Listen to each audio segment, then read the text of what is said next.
Welcome to the Goods from the Woods. My name is Rivers Langley. I'm Sam Harder. I'm Carter Glasscock. And today we are so pleased to welcome back to Disgraceland our friend and my co-commentator at Wrestling Pro Wrestling, coming back November 1st. Mark your damn calendars. Oh, shit. It's our friend. Erik Barnes. Hell yeah. Hello. Welcome back to the show, Barnes. Resurrection of WPW. I Shit, yeah, dude. They didn't tell us not to talk about it, so we got to talk about it. We got a text middle of last week that we're calling wrestling at the Regent Theater, boys. Regent Theater? Yeah, Awesome, dude. It's going to be fan-fucking-tastic. Yeah, Fuck yeah. So we are doing a WPW co-headlining show with the LA band Lily. I had never heard of, and they just told us that, and I looked it up, and it being wrestling, The music is badass. that's the thing. It's great. It's wrestling, so I just assumed it was butt rock, and I'd have to lie about liking the music. They're fucking great. They're kind of like a Brian Jonestown Brit pop kind of Oasis sounding band. Yeah, they fucking Are they called rule. Lilies? a little harder than Oasis. Too. Yeah. It's good. It's Lily with two eyes. Lily. Okay, cool. Yeah. And so they kicked off the angle Saturday night. Lily played at the Roxy, and they are wanting to do like a straight up wrestling angle building to the show. Right. So they had Ricotta Flair attack the lead singer during the show. Hi, this is Dylan. I really don't want to be making this video right now, but last weekend I was viciously attacked by an unidentified assailant. He came at the end of our set completely unprovoked, threw what smelled like Parmesan at my face, and beat me pretty bad. We have no leads as to who he is. He seems to be obsessed with cheese paraphernalia, so it makes sense as to why he would attack me, because I'm the top cheese. So here's the fun part that you might not know, Eric. I was looking for any kind of reaction to the angle on social media, and I happened to find out that in the audience at the Roxy was none other than Miley Cyrus. What? So she was there apparently just watching the show. So she saw. Did she try to help? I know. I wish she jumped in. My God, that's Miley Cyrus. She's coming in like a wrecking ball, folks. Hitting him with the achy breaky heart punch. That's right. It was me the whole time. I literally don't know any other Miley Cyrus songs. Oh, she can buy myself flowers. Yeah. Put my name in it. She can buy herself flowers. Buy and- herself a steel chair to the face by Miley Cyrus. Yeah. My God. But yeah, left him laying at the end of the show. So we're on the road to the Regent Theater on November 1st. Dude, now all of a sudden Did Miley Cyrus say something about it? No, I just saw a Twitter post. Like I was looking up just Lily, like any reaction to it, and somebody on Twitter was like, "Oh shit, Miley Cyrus is at this Lily show," and there was just a picture of her there. So Ricotta Flair in the background. yeah. Walking those sleeves. Slowly creeping up with the brass knucks or whatever. All this just reminds me of my favorite. I used to do a lot of different one word impressions or one sentence impressions back early on with my act. And one of my favorite things I used to do was Jim Ross with Alzheimer's. Where am I? Who are you? My God! My God was a staple in the Glasscock household. Oh yeah. Sure. My God, King! Yeah. Whose pants are these? Undertaker! I was going to say, speaking of the Roxy, so I drive through the Sunset Strip a lot to go to work. And it seems like the place to be still, but I do not know any of the names on the marquees ever. I don't know any of the bands that play at the Viper Room, the Whiskey Go-Go. Dude, but the only band I know that is always playing at the Whiskey Go-Go is the two bands are Accept, as in balls to the wall, man. That German hair metal band, and Power Man 5000 Yes. are the only names on those marquees I ever recognize. We got to go to Power Man sometime. I would fucking love to. Yeah. I was obsessed with them when I was a kid. Friend of the show, Luke Jensen. That's his favorite band of all time. That's hilarious. Yeah, I would yeah. love to go with them. And I don't think he's been, so we got to go with Luke. I mean, I'll go. Yeah. Dude, all of my favorite bands that worlds go to collide.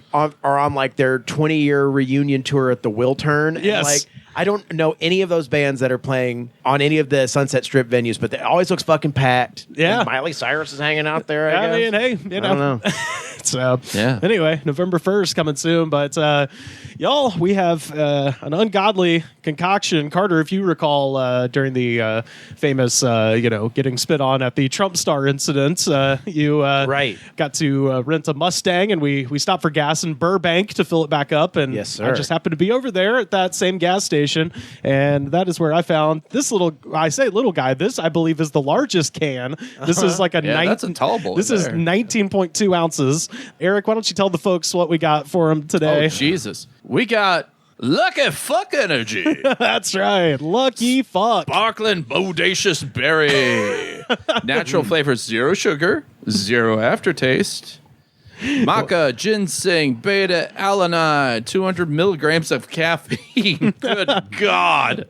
And taurine. For the size of that can, For the size it's of that not can, that much. not that actually. much. That's the same as the But you're Celsius, gonna- which is in a much smaller Well, can. yeah, but it's still too much to have. It's more in one delicious sitting. flavor. Yeah. Bodacious berry. It yeah. is bodacious. It tells It's no me. calories, right? Yeah, I like It's zero. Well, yeah, so of course. this is like better than water.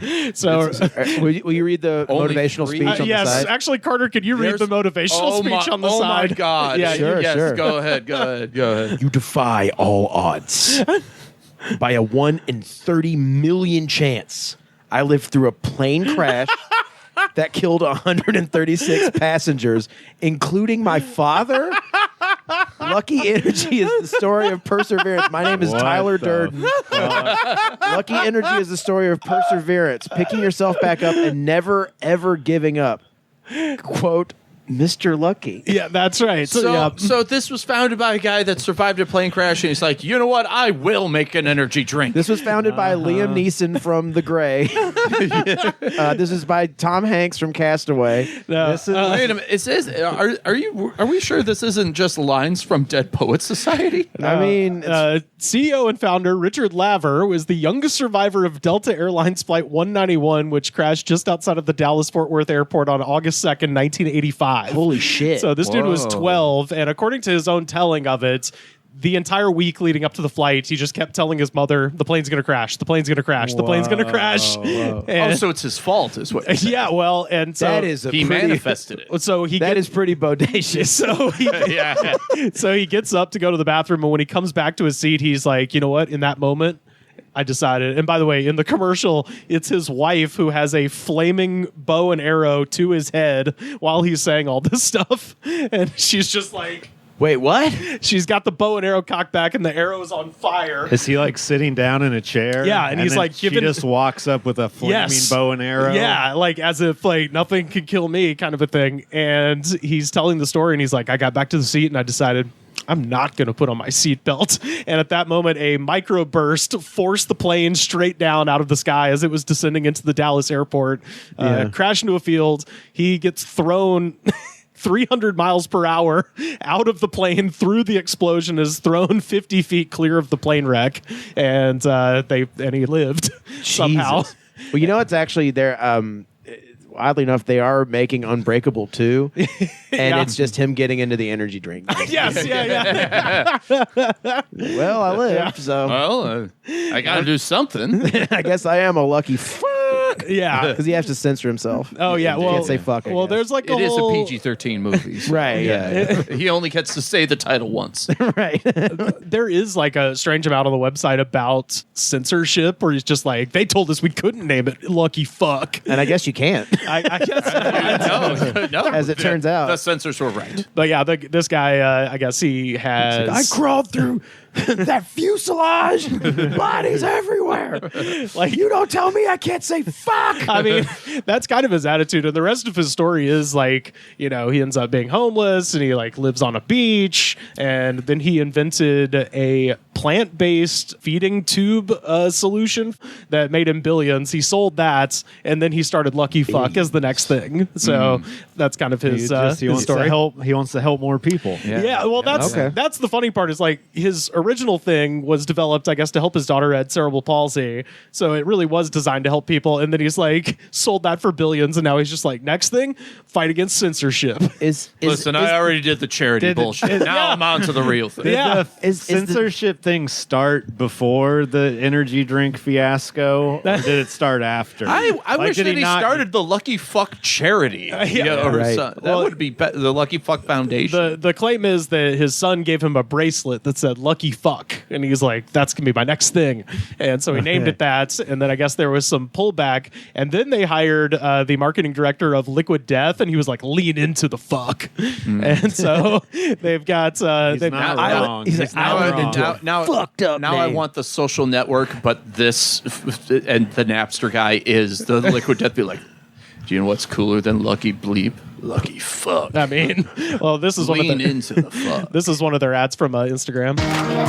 Being a mom is a full-time job, and I couldn't juggle it all without a midday fuck. There is nothing like a quick break after mowing the front lawn. I always need a delicious before bingo to make sure I never miss a beat. Bingo! Work has become so exhausting. That's why we never miss an afternoon It keeps us wide awake for quality bonding time when we get home. I always have my forehead in the courts. That's why I play my absolute best. Lucky Energy. 0 sugar, 5 super ingredients, 5 mouth-watering flavors, 5 calories. Available on Amazon. This is honestly this isn't an insult. This is a compliment. This is like a SNL quality sketch right here. I know, right? I was gonna say, I wanted to dunk on it, but it's funny, sort of. Yeah, it's amusing. I dig it. I wanted to dunk on it, but then I was like, this is like the kind of shit I would like try to audition for. I know. I wouldn't care. I mean, not like of my own will. I'd be like, all right, I got to really. I would be jealous of the people that I couldn't be. No one would be mad at you for being in that. No one would be mad. Yeah, no one would Everyone be would mad. maybe turn the my other only way, note is that it was 15 seconds, a little too long, just because it's like, yeah, we got the joke. Yeah. Because, I'm just imagining the person watching that, wait a minute, fucking is tiring. If you're doing it right. Oh, yeah. Ooh. All right. Oh, yeah. Even Yeah, though, yeah. One thing about the commercial is the guy said he takes a quick fuck break.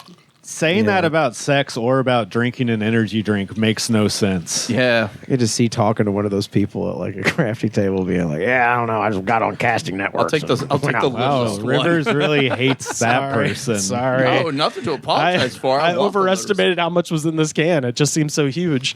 Oh, it smells bad. It smells horrible. You were saving it smells me, like Rivers. it's literally gone bad. Oh, wow. I mean, who knows? It smells like What's this flavor tires. supposed to be? Bodacious berry. Yeah, bodacious berry sounds It's like supposed to be huckleberry, raspberry, and blackberry. yeah. It's It doesn't taste bad. It tastes like kind of like ocean spray bullshit. I was going to juice. say it's a little sour, yeah. Yeah, it's not too bad. It tastes like watered down ocean spray. Yeah, definitely. Yeah. I think they're going to win because the can is so big. That would be the thing that got me back to it. Was the price similar? I don't remember. I bought a bunch of them, so they had some other ones that we'll have in the coming weeks. Any other flavors? Was it a variety? That was actually the only one, and I mean, like that was the only flavor, I should say. So I got an idea. We sell canned lemonade, right? And we call it chopped up dick soup. Okay. People will buy that shit. Somebody will try it. Just out, and we got to get someone to design it. Not every person will buy it, but people will. People will. By the way, they won't feel lame about drinking canned lemonade. the berry on the front is such a like AI fucking nightmare. Oh yeah, it's an AI. It's like, well, why don't you put all the berries together with some cum? Can you do that AI? Thank you, AI. Ice cream cum sundae with berries. Mm-hmm. This is a boring berry.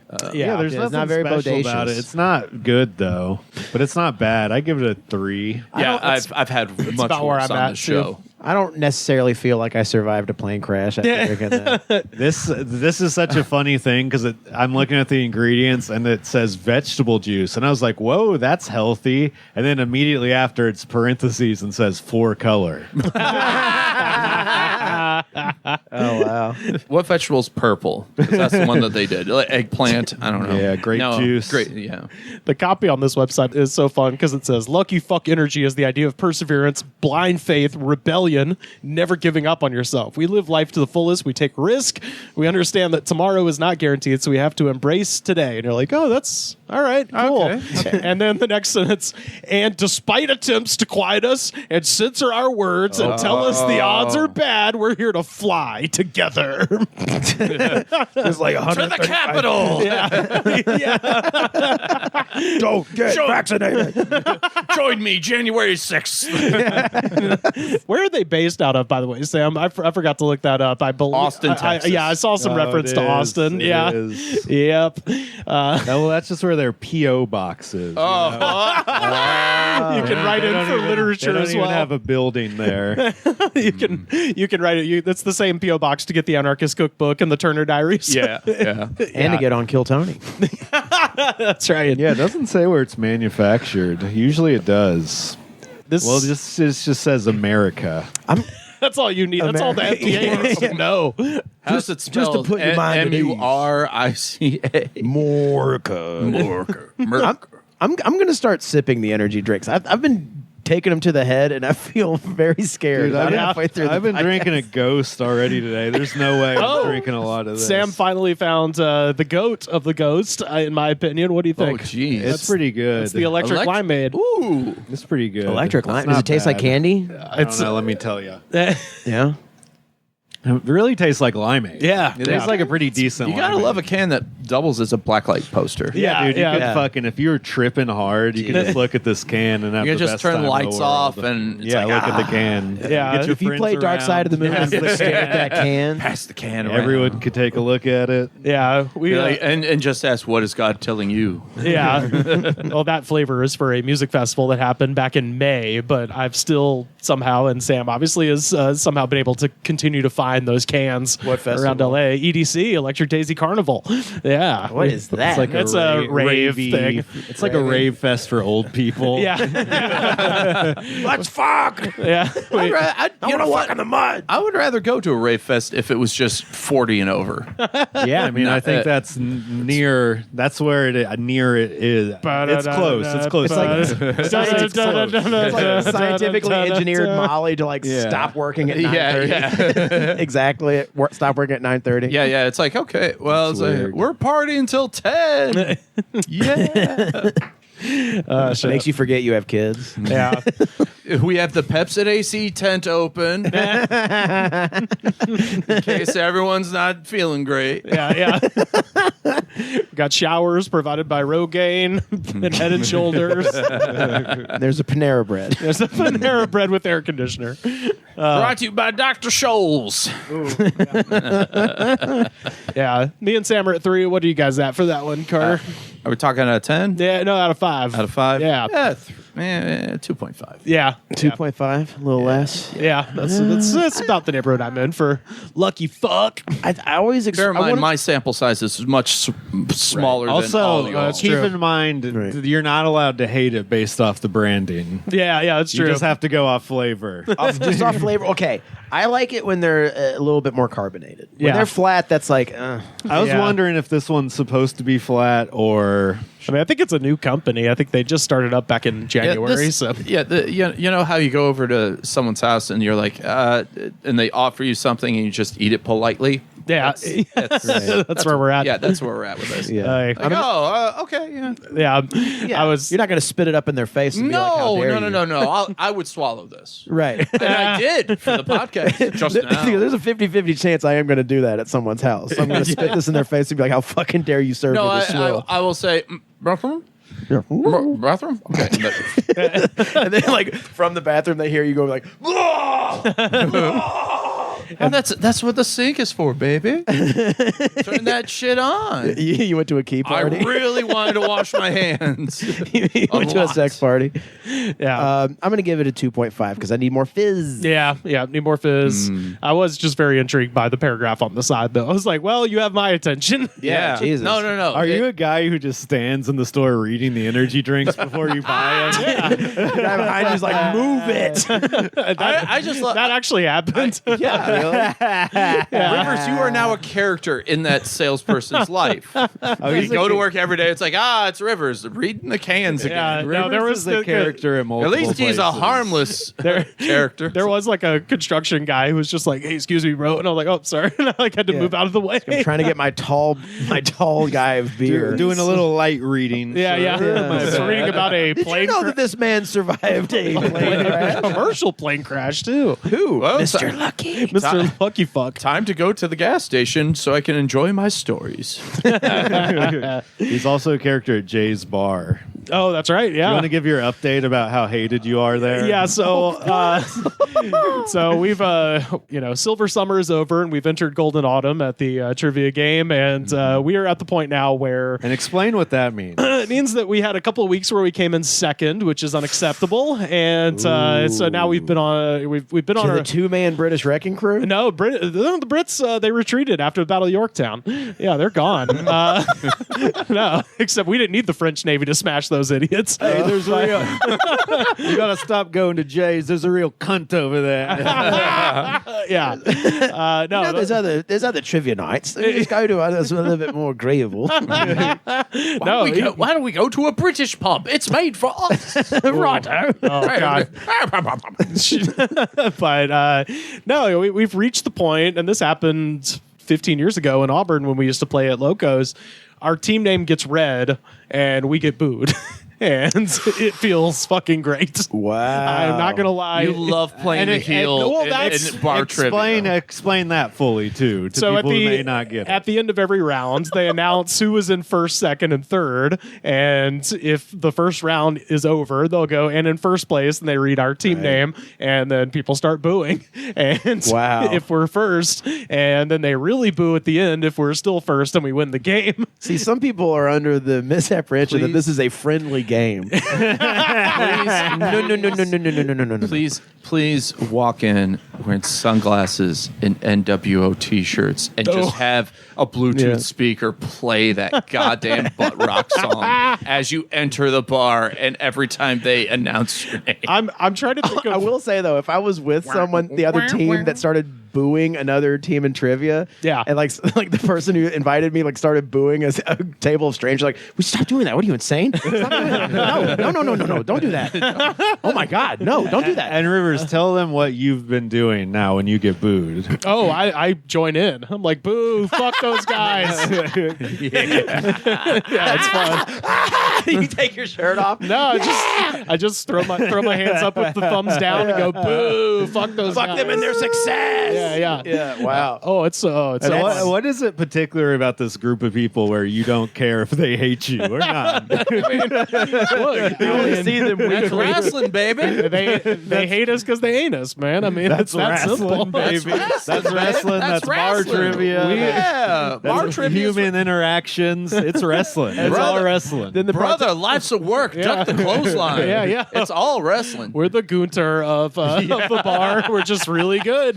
Very good at what they do. This is extremely efficient. The bartender's like, okay. So you guys gonna order something? Oh no, Constantine's my man. Is he on your team? Oh, of course, Is he on your dude. side? Yeah, I always tip him real good, and I order a Diet Coke and some wings, and keeps Not those. cause any trouble. That's the important thing. It's like as long as they tip well, go with God. rules. Absolutely. But no, it's been fun. The Reign of Terror is. Let's keep going. And next, They've been booing you even though you're coming in second? Well, no, that's the thing. If we come in second and somebody wins, they get a fucking Road Warrior pop. They're going to get a baby face pop. They like if someone beats us, the whole goddamn the whole bar. If someone beats your team, the winning team owes you wings. Yeah. Thank Oh, you. we're getting. It's like a Razor Ramon 1, 2, 3 kid situation. We're getting these kids over. Wow. So if somebody manages to beat us, but I mean, yesterday we were triumphant, and there were 2 rounds. One of them was New Girl, a show I have never seen before, and the other round was Celebrity Baby Names, and we managed to come in first. I eventually will have to join in on your team because I do know the New Girl. What the fuck? I just finished it. Oh my god. Well, you're useless now. I'm useless now. Category's not coming up for another year. I'm currently between jobs, so I have time for the New Girl. You have time to get a whole bar of people to hate you. You know what, Sam? Not the first time, not the last. I'm noted character actors. I was going to say yes. Yeah, well, I've become buddies with them a little bit. Okay, good. Yeah. You got to network a little bit. Oh, Jesus definitely. Christ. Yeah. You know, All the right people like him there. Have you noticed that? At this All part the of the story? psychos are like, boo, fuck you. And all the cool people The like host him. likes me. The bartender likes me. The only team that is really our The competition. cops like me. The cops, yes. I've got the mayor. I've got them all in my pocket. They're all in my pocket, you fuck. Judges bought and paid for. The guy back there Forget cooking the it, wings. Sam. He's on my side, okay? Forget it, Sam. It's bar trivia. Who else is on the team? Is it still just consistently Mr. you Rivers. and Joe Raines? So it's me and friend of the show, John Ungaro, friend of the show, Blake Hamilton, friend of the show, George Coffey, and my roommate, the great film critic, Ian Shade. So that's our team. We got a strong group of regulars. What is the name of your team once again? So the first time we went, it was right when Norm's opened in Hollywood, and we had every intention of going there. So we called the team, we're going to Norm's after this. And now that is just the team name, because the secret to a just true fucking heel faction is having a bad name. Oh, of course. And so we're going because to Norm's if you have after a good this. name, you end up cool and cheered for. You can't do that. It's like how the Miz's finishing maneuver, skull crushing finale, is such a great name because it's not cool in any way. Yeah, and so it's like, and his previous one, The Wizard of Oz. Oh, I know. That's a deep cut. I know. My God. But yeah, we're going. the to name Norm's implies after that this. you have better things to do. Oh after yeah, this. yeah, totally. Jeez. And the better Norm's. thing is Norms. Right? It's not a Denny's. chain It's restaurant. not IHOP's. Yeah. It's Norms. It's Norm's. Yeah. That's fucking By the way, two-bit trivia I night. unironically enjoy Norms. Oh, I do too. Of Yeah. course. Yeah, Oh, it's and I always spell Norms with a Z at the end, and write the number 2 like Prince always used to. Oh yeah. But And you don't go there that often? no, we've actually only went. Have we ever? I don't think we ever have gone. Actually. There's the Norms and Van Nuys if you ever come visit my end of town. Oh, that's true. Yeah. Oh. Like true over in heels. Sherman Oaks. They're liars. Yeah. They're liars and they're fakers. Yes, they're liars. Yeah. Well, we're gonna. Even about the most mundane thing. I was gonna say we're gonna get Sam over there. I promise it. It's gonna happen. We'll see. I'm gonna join a different team. Oh, please. Or do. I'm gonna sit there and act like I don't. We're know going to any of IHOP you. after this. And I'm just gonna film. That's the other big thing. That's how we know we're heels, because they're parody team names too. Oh my God! So like there was one week where there was a round about Game of Thrones, and somebody's team was, we're going to Winterfell after this, and, shit like that. So that's how you know we're ensconced in the heeldom of this bar trivia game. How much of your time would it take to cut a few promos for this? No, I mean, you know what I mean? If you ask the host very nicely. Oh, I don't. There's TVs in there. Well, the host has he's got a mailing list. He could send our promos. The British used to respond to the group emails and shit like that. And What's the British's name? Who cares? Just One the of British. them Yeah, that's right. oh boy. Yeah, but they used to respond in mass to the. Anyway, fuck it. We're doing great. We're doing great. Everyone loves us. Reign of terror. no, they don't. No, and that's good. We want to keep that energy going. Good. Yeah. It's good. Remember, folks, it's good when people don't like you. When people are like screaming at your team, like there's like a couple on a date walks in, like, "Want to go somewhere else?" Oh, that always happens during trivia. Hey, let's go somewhere else. Let's go to Norm's before this. Every time I've walked into a bar and trivia was happening, I've either walked out or left when it started. Yeah. Every single time. That always happens. There's usually people walk in. It's like take a going- look around and then. It's like if you walk into a bar to chill with your friends and there's a comedy show. Yeah, I was happening. literally It's just thinking the the same vibe's thing. not right for what your night is going for. Yeah. Hi, my name's Anna Valenzuela, and I am a stand-up comedian. If you are a huge fan of sassy Latinas, sobriety humor, laughing at your trauma, some light political commentary, and a high body count, but like what kind? Who knows? Get my debut album, Murder Puss, on Burn This Records. When do you get it? Oh my gosh, it goes pre-sale on 9/9 and available everywhere on September 20th. Hashtag don't forget. Am I right? Like, get it. It's like a really good album. So Eric came bearing gifts. Let's talk about the Monstors. Gentlemen, I am not here, as I am typically, to just be in Disgraceland to enjoy your company and the conversation, which I am doing right now, but I came with a purpose this time. It is to plug Monstors. Hell yeah. So we got a dime bag full of stickers, folks. these are the illegal these are the ones. shit. Wow. I'm currently wearing a t-shirt of Berserker. Berserker. I'm looking at the Berserker. It looks like it's about 4 bears put together. Exactly. It's super cool. Like a Frankenstein type situation. There's a scorpion. There's the elephant that is woolly mammoth, half ram, half mammoth. Whoa. And Rivers, if you can show off Sting Cobra and Shamumu. Oh, yes. Shamumu. Those in particular are part of a Kickstarter that I'm here to promote. Okay. For a new line of action figures. Whoa. An original IP called Monstors. Dude, hell yeah. Okay. Forged together by the group. They live by the law of tooth and claw, battling in a post-apocalyptic world known as rock. These are fucking gnarly. And I was telling you when you sent me this, it totally kind of has mid-90s Street Sharks vibes. Yeah, which was 100% my shit. Also like kind of Ralph Bakshi. Yeah, a little bit. Some Ninja Turtle Kevin Easton action thrown in there. Exactly. So my boss, David Igo, this is his baby. I am a midwife among several. Okay. I'm like a creative consultant and writer that helped develop the lore and some of the character stuff and all that type of thing. But it's his creation. He is a creative director for a bunch of toy companies like Sideshow Collectibles and Tweeterhead. And he's launching his own conglomeration, if you will, called Igo Stuff. And this is his first baby, which is Monstors. And we have a Kickstarter that launches today that you're hearing for the first two action figures of Shamumu and Sting Cobra that you can collect and have if you are into action figures. If you're a fan of our generation growing up, Street Sharks, TMNT, Masters of the Universe, this is going to be your jam. Yeah. Kids enjoy them too. How big are they? If you go onto the Kickstarter website, Monstors with 2 O's, one for the Mon and one for the store. You can actually see a commercial that we have cut by the time of this recording. The figures are about 6-7 inches tall, and all their limbs and heads can be popped off and interchangeable. So the more Monstors you collect, the more you can make as well. Cool. Yeah. So it's really cool, very awesome, and if this is successful, we can make Woolly Mammoth, Berserker, and so much more, and so many more, and all that. And it's to celebrate the kids within us and kids in general.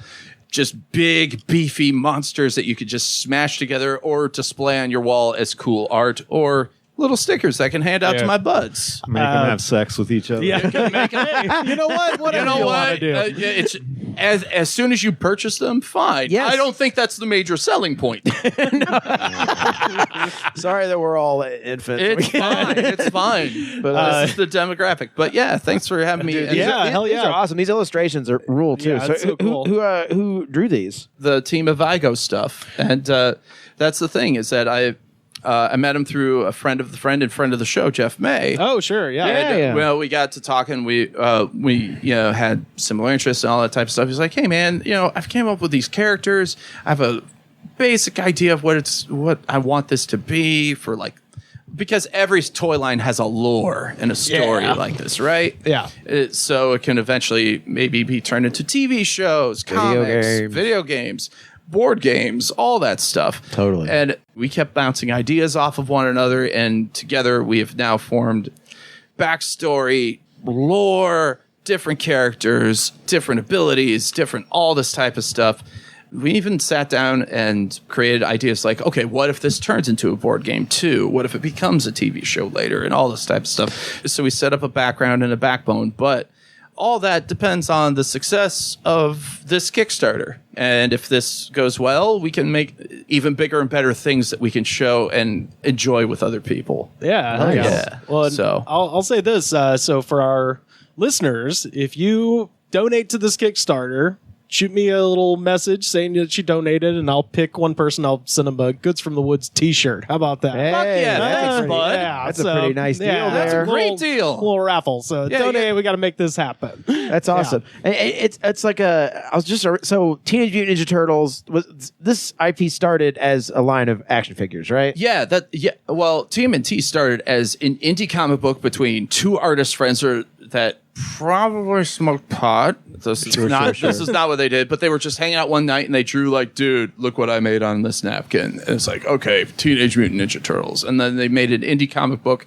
that poked fun at Daredevil and X-Men, which was it was a dark satire of those books at the time. And that indie book blew up.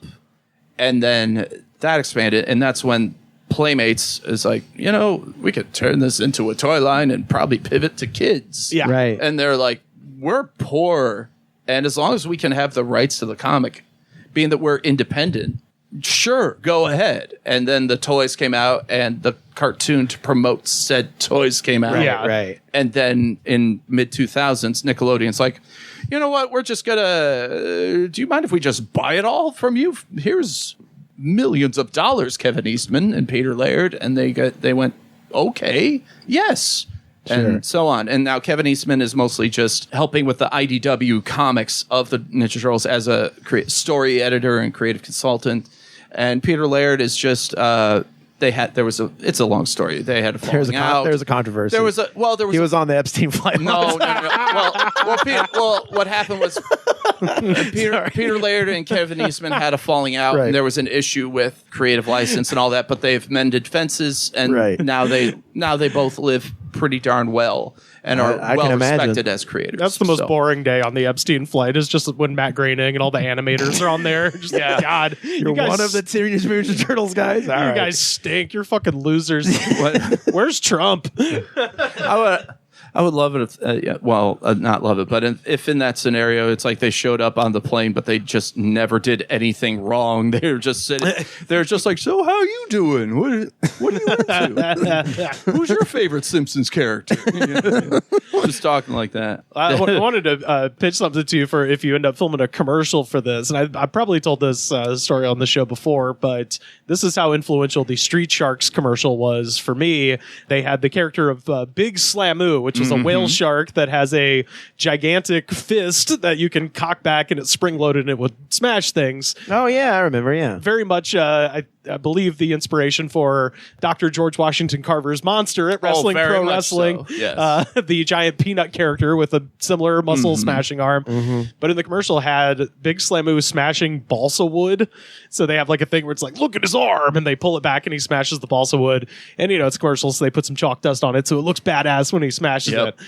My friend got Big Slamoo for Christmas, and we were in probably third grade or whenever this came out, and we're sitting around and we want to start smashing stuff, and we don't have any balsa wood. So what we had instead was graham crackers, and we proceeded to break an entire box of graham crackers. And his mom just walks in after like an hour of smashing graham crackers and is like, what the fuck? Because it was just goddamn everywhere. Because you guys were like 18. Yeah. Yeah. Go smoke pot. We weren't hungry anymore. Why aren't you cool?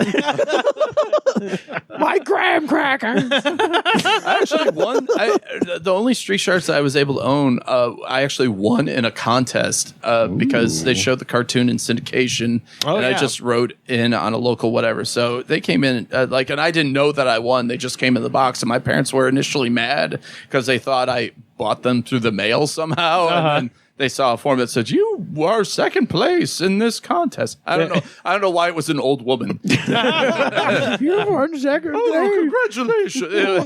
Bingo. You won the bingo contest. now you have a big Slamoo and a giant puppet. I love the puppets. Oh, yeah, the puppets were badass. Vin Diesel, when he did the Street Sharks ad. Oh, I didn't know. You did not. Him. Oh, yeah. One of his earliest gigs was being in a promotional, it wasn't shown on TV. It was shown at like trade shows and stuff. Was him promoting Street Sharks. What are we looking at here? We're looking at Boomer. This is Boomer. He's wearing a leather vest with shark's tooth necklace. Oh, yeah, this is back when he was known as Boomer. And his power slam, very deadly. He loves to tenderize the competition before he eats him. See? Was he known as anything back then? No. But they put his name on screen like we would Sledge care. the Hammerhead loves to floor the competition. Sledge. Yeah. Oh, these are different. Oh, these are different powers. You got me. He's a great warrior. He's got the feel real shark skin. And so you can touch him. His special power is the right hand roundhouse punch. He sends a competition to a watery grave. all these powers are different. They're on the street. They're not on the water. Why you're going to send him to a street grave? He can only fight him on a dock. I have to be water adjacent. Oh, fuck. He looks like Drake's older brother. I know, he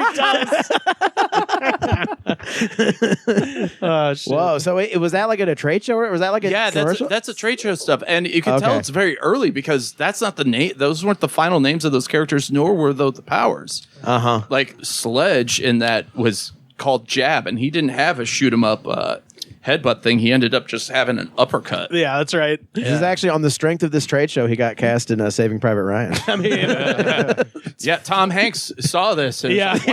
Wow. Wow, look at that, gentleman. Look at the shark skin on that one. It feels real. To a watery grave, just like so many men on the day on D-Day. Tom, not everything is a reference to World War II. He has a flashback. World War II and typewriters, the Tom Hanks story. You got to get a look at these too, because Eric was showing me this outside before we got let into Disgraceland. Oh yeah, and they are cool as fuck. They're cool as fuck. Yeah, like this is I would absolutely. The art team, and David is an amazing artist. David Igo, obviously shout out to him. This is all his, his deal. Like I said, I'm just a midwife here. It's his baby. But yeah, he's got a whole bunch of creative members of this team, and like in various aspects in terms of like we're talking hopefully maybe a comic, maybe everything and all that. But again, it all depends on if you people like the toys. So hell yeah. Support the toy, like it, and then donate we'll to see the what's Kickstarter. next. Win yourself a t-shirt. Yeah, get yourself a couple of figures, enjoy, tell your friends, and if they're into collectibles, if they're into this type of stuff. And yeah. And if you listen to this podcast, I bet you might be. Absolutely. I'm sure. Yeah. I know the demographic. There's a reason that Rivers was the first person I contacted. I want to show you something up close and personal. I've got something here with such fantastic detail, it's going to blow you away. Hey, shark! Good chase. Rocky Balboa action. Here's the thing, folks. Eric, one of the best people I know. Oh, and bless your heart. Now that he's in the toy business, that makes him one of the best toy makers I know. But now I was started to think to myself, like, who's the worst toy maker of all time? And I think I might have found him. This is Jake Rawson writing for Mental Floss. And you're going to know this pretty quick. In 1957, a man named Harold Von Braunhut. Oh, this cannot end well with a name like that. Walked into a pet store and noticed a bucket filled with brine shrimp. And he played with it. Do you know he this? played with the shrimp? He didn't know it at the time, but that pail of fish food was Artemia salina, a species of brine shrimp found in salt lakes. Oh, I know what's going to happen. As Von Braunhut discovered, the brine shrimp have a fascinating biological trait. They can exist in a state of suspended animation known as cryptobiosis, where living organisms shut down their metabolic process in the absence of water, and the shrimp can survive for years in protective casing in the event that the lake dries up that they live in. But if you add water, their protective shells hatch, revealing a translucent creature originally born with one eye. They eventually develop two eyes, and upon reaching maturity, they can breathe out of their feet. And males have little whiskers, and females can self-fertilize eggs. So to most people, the shrimp were just fish food, but to Von Braunhut, they were a way to capture the imagination of children by selling what he termed a bowl of happiness. No. This was, of course, the birth of sea monkeys. That's right. Do y'all know anything about the sea monkeys guy? No. Not the guy, no. I remember having sea monkeys. You did? I remember being weirded out that they came in a packet, like a sealed packet. Yeah. They came in a sea pack. I remember them, like, whenever you look at old advertisements from comic books, there was always an ad with sea monkeys, featuring, like, an ape with octopus tentacles. Yes, and such. They would never look like him. Well, and this guy wasn't a monkey at all. It wasn't an ape at all. I don't even think they're really from a sea.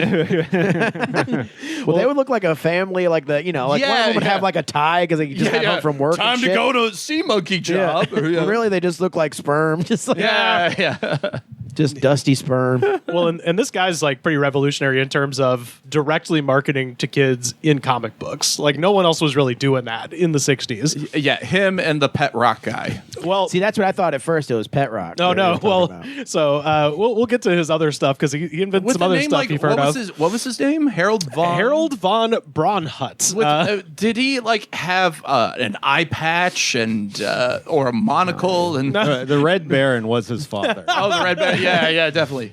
He invented the combustion engine and Pizza Hut. Did he have an Iron Cross tie pin or anything? Well, you might be sniffing up a tree we might be going to in a moment. He is fascinated with genetics. Yes, he is. He very much is. So in 1962, Von Braunhut went on an ad buying spree, grabbing space in everything from Batman to Archie to romance titles.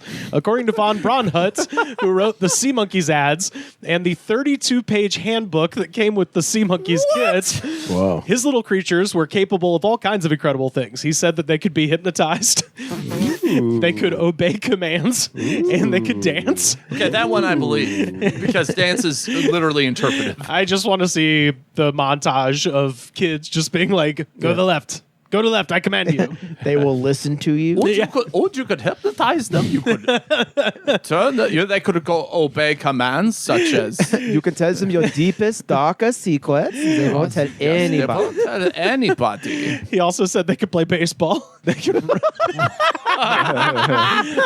but only if you bought the special baseball tank.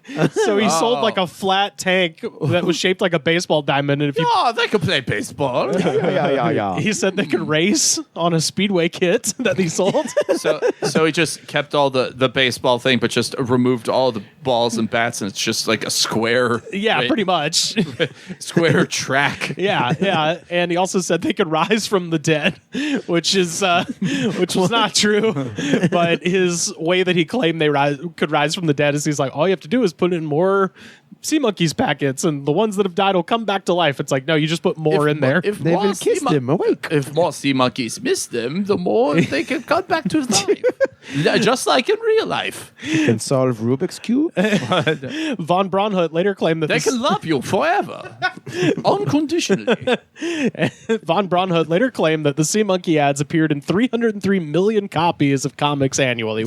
I don't think that's true. But no, I think that is true because that just is quantifiable, and he could spend money to advertise for it. I want to know the romance titles that were advertised. Like, Fabio. At the very end, it's like, and then they lived happily ever after. By the way, I mean, the reason we're talking about this today is based wholly on the strength of its advertising. It's so thoroughly underwhelming. I know more people of listen, if there's anything that unites generations, it's the ad for Sea Monkeys. Right. I know more people that have seen the ad than have actually interacted with an actual Sea Monkey. Well, because it's like a thing. If you I was never like a comic book collector, but I would go to the comic book store and just flip through until I saw a cool cover and get old comics, and then you get to the end and you'd see the ad for the Sea Monkeys. Honestly, the X-ray specs, the muscly guy kicking sand on the nerd. Yeah, the Sea Monkeys spyglasses. The Sea Monkeys add to real life thing is like everyone's first falling down moment. Yes, they're like, that doesn't look like that. Oh, you know what mine was in the back of Boy's Life, the hovercraft. Do you remember that? It supposedly ran on just a vacuum cleaner motor, and it just showed like a little kid riding on it. It looked like 3 white circles with like a seat on top, and it was like you could float on water. Dude, I love that you had Boy's Life. Oh hell yeah! It came with my my dues for Cub Scouts. Yeah, as a Cub Scout. Cub Scout rag. Yeah, forced magazines are always the best. So in the meantime, Von Braunhut had become a mail order mogul, using a Carnival Barker approach to market an entire array of novelties. There were X-ray specs. So same guy, which promised in the ad to let the wearer see through clothing. Young voyeurs were disappointed to find out they were really just glasses stuffed with bird feathers that diffracted light, creating 2 images and a darker area where they overlapped. So people look like chickens when they're nude. So there were also aqua specs, which promised to let you see right into water, eliminated glare. They were just tinted, and there were hypnospecs, which promised to put people under your control. But the spinning spirals on the lenses were more distracting than hypnotic. They gave people seizures. There was also Amazing Hair-Raising Monsters, which was a monster drawn on a card that sprouted something resembling hair from mineral crystals when watered. So, hey, next batch of these, Eric. Oh, man. Get some mineral crystals on them. New feature. And then he also marketed Crazy Crabs, which were nothing more than a hermit crab in a box, which I love that. That was awesome. He's kind of a P.T. Barnum-esque character. Well, I feel bad about the Crazy Crabs just because are they... they could survive. Can they? Oh, yeah. I doubt his packaging prowess being able to... Hermit crabs don't need a lot. I will say shout out to my friend Scarlett. You know a lot of those showed up dead, though. Oh, that's what I'm saying. Yeah, probably. A lot of them showed up dead. But, my friend Scarlett got a hermit crab that she named Shelly at the beach, I believe, over summer break, and it managed to live until, winter. No, I'm talking more along the lines of, see you in hell, crab. I'm mailing you from California to New Hampshire. Yeah. I don't know. I'm just saying, if it could survive... Stuffed in a box in a week with no food or water. I'm sure he put a little lettuce in there or something. You're presuming a lot about this shyster. Yeah. I guess I'm going to have to eat those words in a moment. But Von Braunhut's real triumph, meaning the one thing that should have gotten him sued but didn't, was invisible goldfish. A kit that guaranteed a breed of fish that you would never be able to see. I bet you don't have to feed them. Yeah. Awesome. Well, no, you did. Kids who sent away for it got a fish bowl, some seaweed, and fish food, but no fish because they were, after all, invisible. Wow. But they're extra hard to make them invisible, so these were a little pricier. This guy just fucked around and never found out, did he? Thanks to Von Braunhut's new methods of breeding brine shrimp and his marketing techniques, sea monkeys were a certifiable sensation, one that made him a millionaire. And really, the idea of attempting to breed a master race of pet shrimp wasn't so far-fetched. Oh, no. After all, in the words of the Washington Post, Von Braunhut was active in the anti-Semitic neo-Nazi right. There we go. And he was also Jewish. Whoa. Oddly enough, based on everything that you said about this gentleman previously, this contradiction does not surprise me. Curveball of all curveball, Jewish neo-Nazi. So he's Ryan Gosling in The Believer. Yeah, kind of. Wow. So Von Braunhut was actually born Harold Nathan Braunhut to parents Jeanette and Edward Braunhut. The family went to a synagogue and, according to a cousin, probably had a bar mitzvah, but somewhere along the way he added the Von to his name so it sounded more Germanic. Now, there's a stereotype of the self-hating Jew, and this is just the most extreme version of that. Yeah, it's that, and it's also anybody who might have fallen for the whole sea monkeys thing and sent money to this guy. Oh, no. You're about to find out where your money went. No.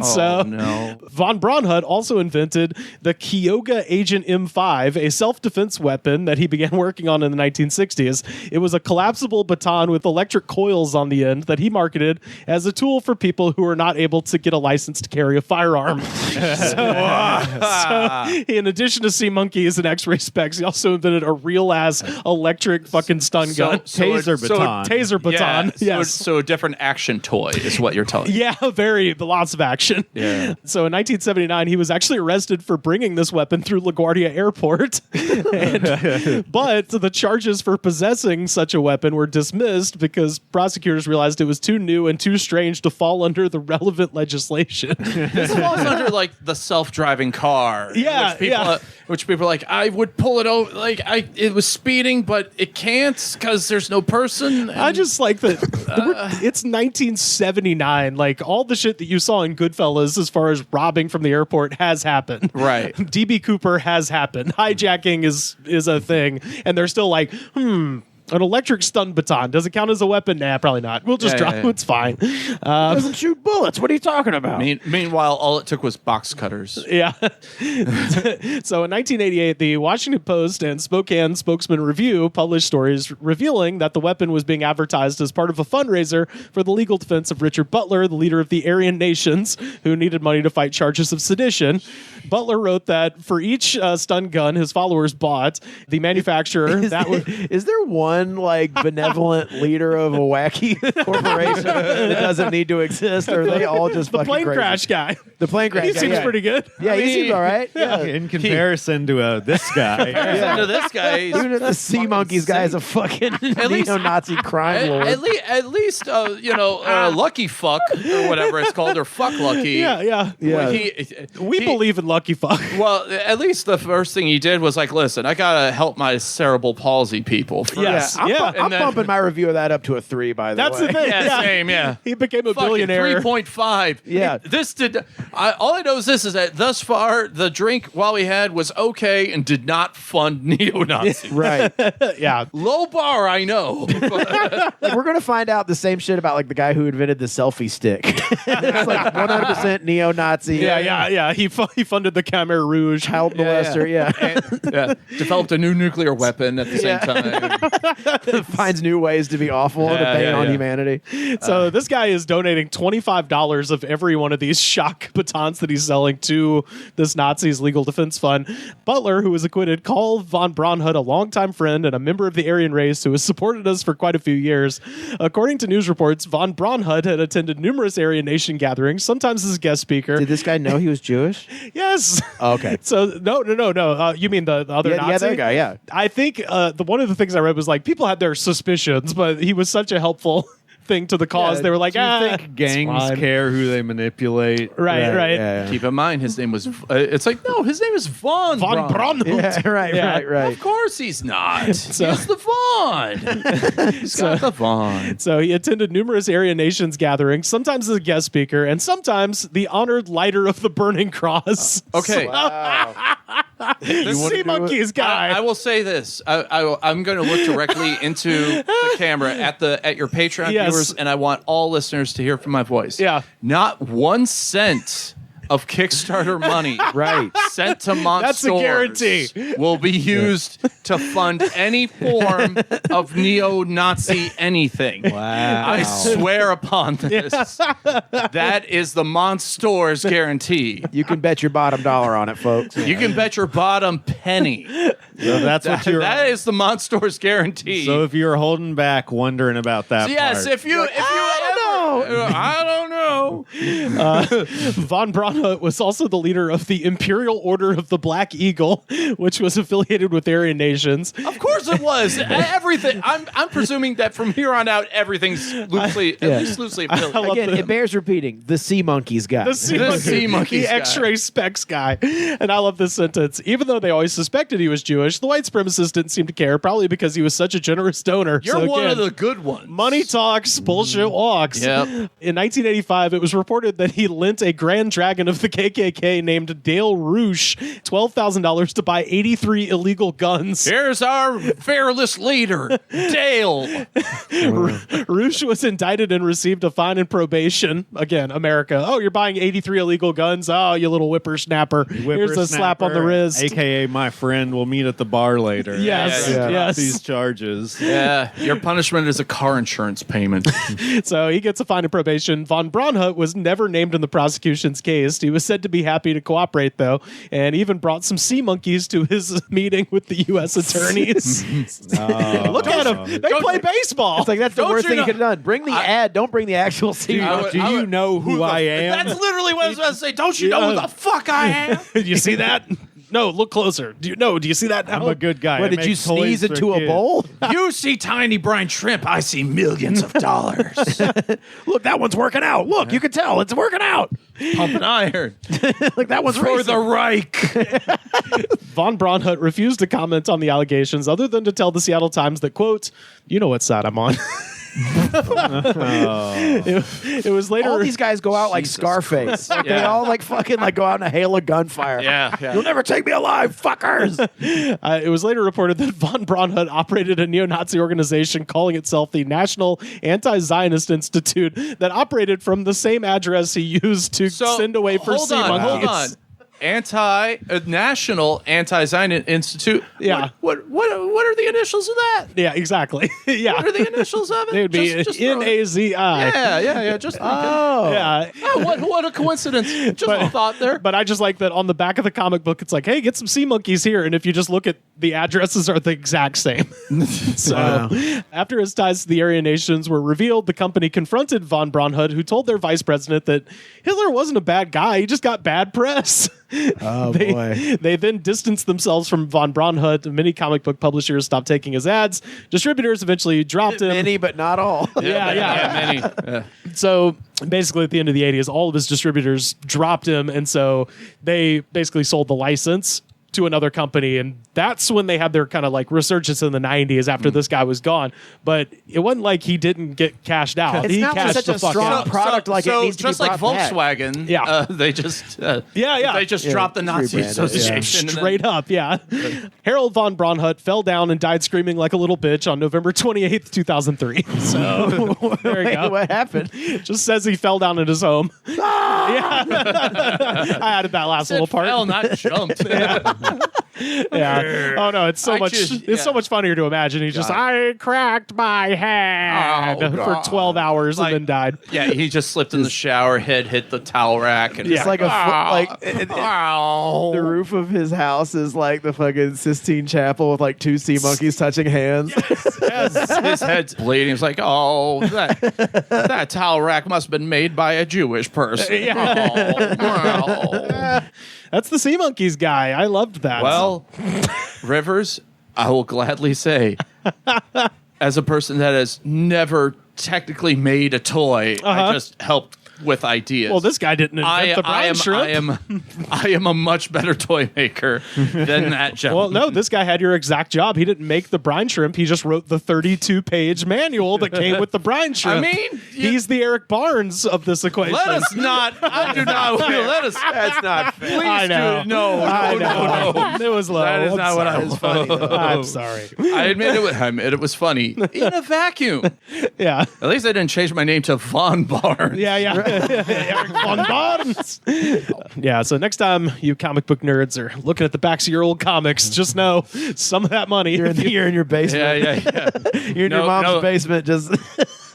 Yeah. Oh, now I want to know what the hovercraft in Boys Life guy did. I want to know what the pet rock guy did with his money. Oh, yeah, there we go. That's something I want to know I'll have to look that up. He was the My Pillow dude of that generation. Yeah, he kind of is. Yeah, the pet rock guy found new ways to give people lung cancer. Yeah. he actively went, like he researched it. He wanted to. He made lung cancer God airborne. damn it, there's not enough lung cancer out there. He's like, I can sell people rocks. I can do anything. We made the one time I went to Vacation Bible School. I've been there. Yeah, my mom was doing summer school, and so she couldn't take care of me, and my nanny was like, hey, I got to go to Vacation Bible School. I already promised I would go. And my mom famously said, Miss Nixon, I don't mind if he comes back a Baptist as long as he doesn't come back a fucking Republican. And so she sent me to Vacation Bible School. And one of the assignments was making pet rocks. And by the time I got home, my mom was home. She was working in the yard, clipping the hedges right next to the big bay window in front of our house. And I ran up and, probably like, second grade or whatever. I'm like, I made a pet rock. And she goes, ooh, let me see. And instead of handing it to her, I underhand tossed it. It went right past her and shattered the bay window right behind her. You had a George H.W. Bush shirt on. Yeah. Did your mom go, oh no, your rock ran away? No, my mom went, I knew this would happen if you went to church. Come on, fucking psycho. Yeah, so that's my pet rock thing. What became of your sea monkeys, Sam? You're the only person I think that had them. Yeah. Really? I mean, I never had them. I just saw the shrimp ads. I know are the ones you could eat. Oh yeah, right? It's the only one I've associated you with. put the little dried out shrimp in the water, And then there's some plastic bubbles on it that magnifies the tank a little bit. And then they float around, and then they die within a week. Yeah. And I don't think there's any way to keep them alive longer than... Well, that was one of the things. Singing to them. There was like a... Helps. They love music. They do. They love music. They love the arts. I couldn't finish a single baseball game. Yeah, that's right. I'm sure there is a way to keep these alive. You have like an aerated tank and probably ways to feed them and shit like that. Well, actually, if you pee in the water, it actually keeps them alive for another week. I'm sure if there are such things, Sam, that this guy would have marketed them as like, well, you could keep them alive. That's very true. As an additional $300 accessory. There's Jake Rosin's article is a little bit longer. I truncated it for time, and I appreciate how far down he buried the Nazi stuff. So you're reading all this interesting stuff about breeding of shrimp and stuff. You're like, oh, like he figured out a way to make their lifespan from a day to like a week by crossbreeding different species and shit. If I could do this to shrimp, I could do this for the master. Yeah, straight up. Yeah, so he was like very actively like trying to figure out, and yeah, that's what they arrived at. It was like 4 to 7 days is about as long as you can keep them alive. Today, Brian Shrimp, tomorrow, the world. Yeah. I mean, that was the hope. And then you look at the dead shrimp and you go, should I go buy more of these? Did you? I think we had one when I was young, and then like years later, they're cheap as hell. So my mom was just like, "You want some more sea monkeys?" Yeah, well, they got liquidated in a "We're not Nazis anymore" sale. We were way past that. This is the '90s. Yeah, I know. That's what I'm saying. Then we got them again, and they're pretty fun the first day. That first hour, you're like, "Wow, they're doing some shit." Look at them go. Yeah. Well, they were the ball roping the cup of their day. I say, Watson, old chap, what seems to be your problem? Sea monkeys don't live in trees, my good man. They live in water. Why, it's elementary, my dear Watson. You just add sea monkey eggs to prepared water, and before your eyes you see them come to life. And when you feed them, they grow and grow. Now, Watson, my dear fellow, you see, it's no big mystery at all. Why, it's not only easy, it's fun. Brilliant deduction, eh, what? Sea monkeys, the amazing instant pets for the whole family.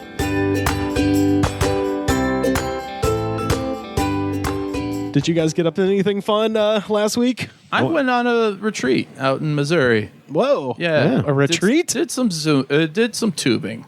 Whoa! Yeah, tubing down the river, having a few cold ones. It was nice. Was it hot outside? It was. It was hot, but not as hot as Los Angeles, which means it was perfect. Oh, there we go. Nice. Okay, perfect for you're like up in those Ozarks or something. Yeah, like right just outside of Branson. Oh, nice. Yeah. Did you go to any shows in Branson? I did not. We didn't make it to Yakov Smirnov's Comedy Theater. We did not. Damn.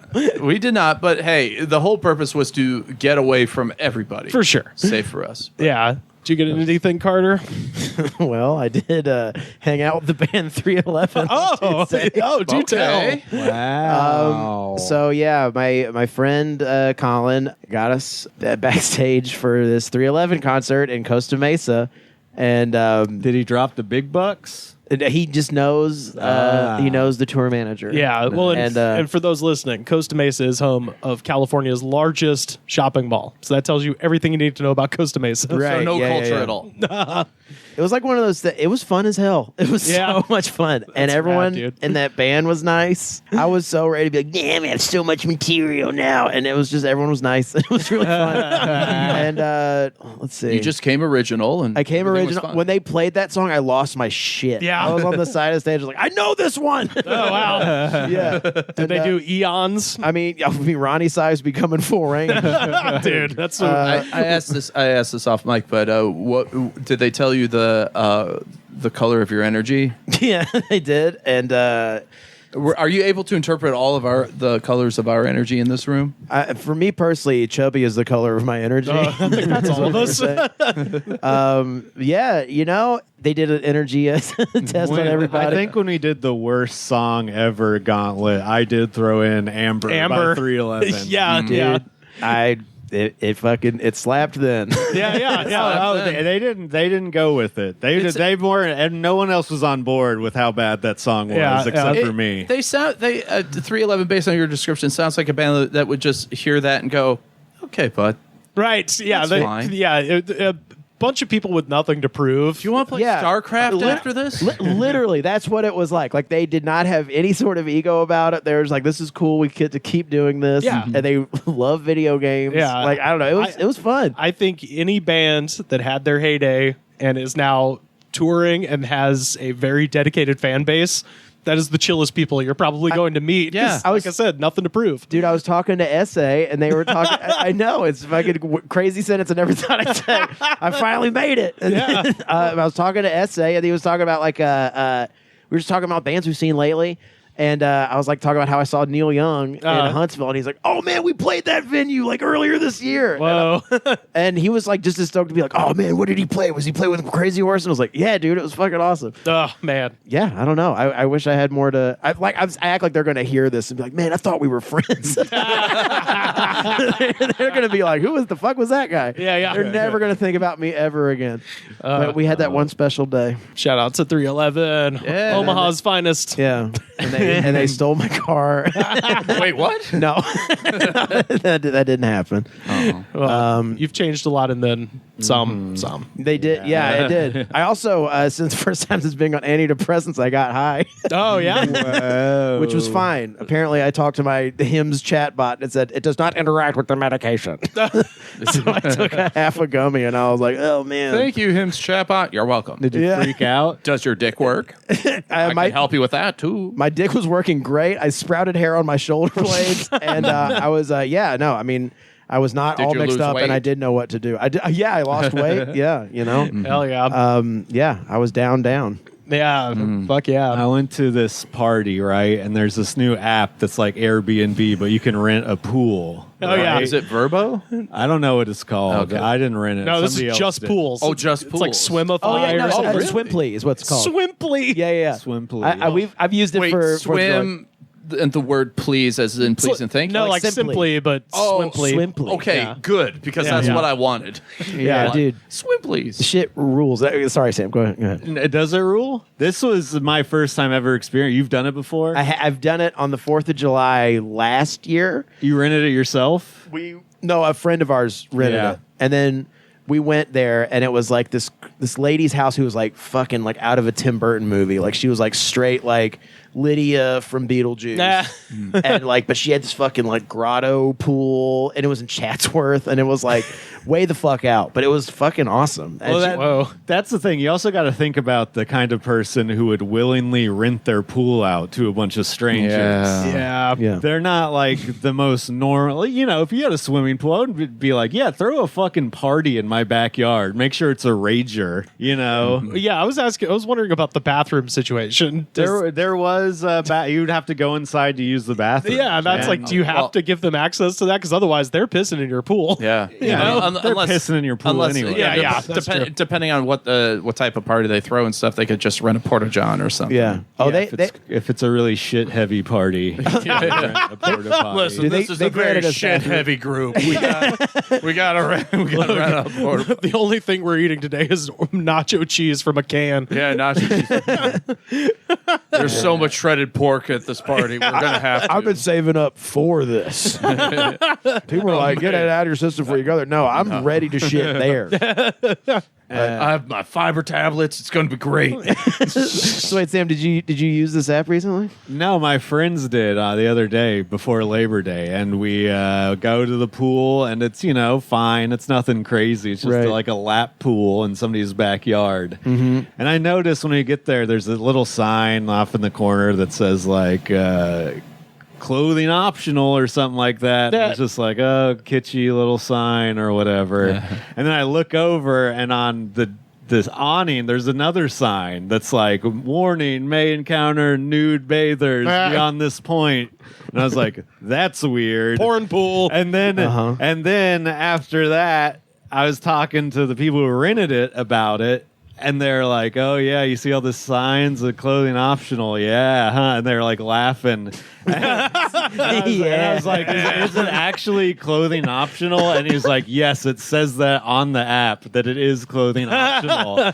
And keep in mind, the owner of the house is there. So he's like, hey, have a clothing optional swimming party at my house. By the way, I'm inside. The windows I'm open. inside. Yeah. No, those aren't binoculars. Go away. Yeah. Where was it out in the valley? It was in NoHo. Yeah, where all the porn is. Yep. Boogie Nights land. Yeah, it looked like porn and even was it on Oxnard Street? No, I don't remember where. That it was. would explain a lot. But it was. It didn't look like a good porno pool. No, they never do. No, it was worse than the average porno pool. It wouldn't have made sense. Yeah, I saw the pictures on the Discord, which you can join now, linktree.com/thegoodspot. The pool had a sort of a green tint to it. It wasn't exactly the cleanest didn't pool look very in the clean. world. So what kind of star rating did you give it at the end? I don't know. It was fun to me.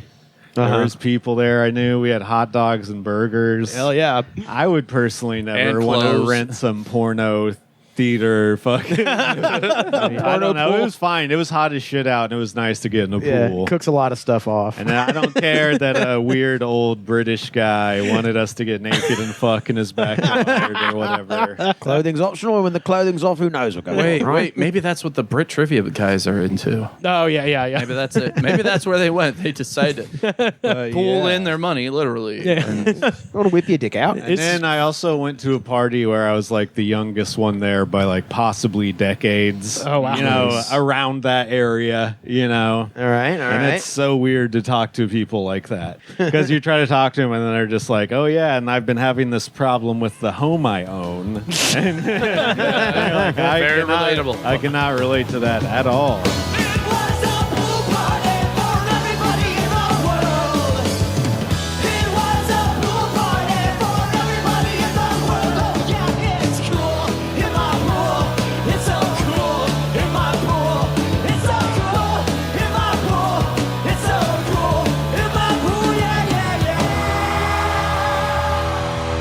Last week, as you guys know, I follow the hardcore LA scene pretty closely. Yeah, you do have your finger to the pulse. Yeah, I can't stop talking about it. And there's this band called Cancer Christ, and my full attention. And you guys probably know their song "Baptized in Piss and Shit." Yeah.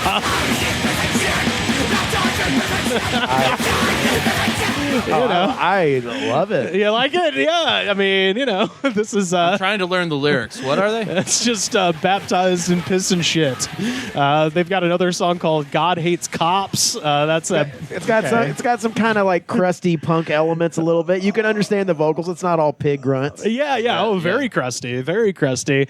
And I keep up with all these bands, and sure. You won't stop talking about it. I just won't stop talking about all these bands. How can I find the heaviest band in Los Angeles? You were saying that downstairs, right? That's a perfect Rivers impression. Yeah, he's like, I gotta find the heaviest band. You know what I mean? Like, that's how he talks. I need it. He's like, I want it to be heavier. Well, because I follow all these bands so closely, these heavy bands. So heavy. Well, last week, the lead singer of Cancer Christ made a little bit of news that wasn't music related because this is Dom McAndrew reporting for KTLA. Last Wednesday at around 1:45 p.m., a man was reported to have walked up to a pregnant staff member at a restaurant in Bucks Meadow, California, which is on the way to Yosemite.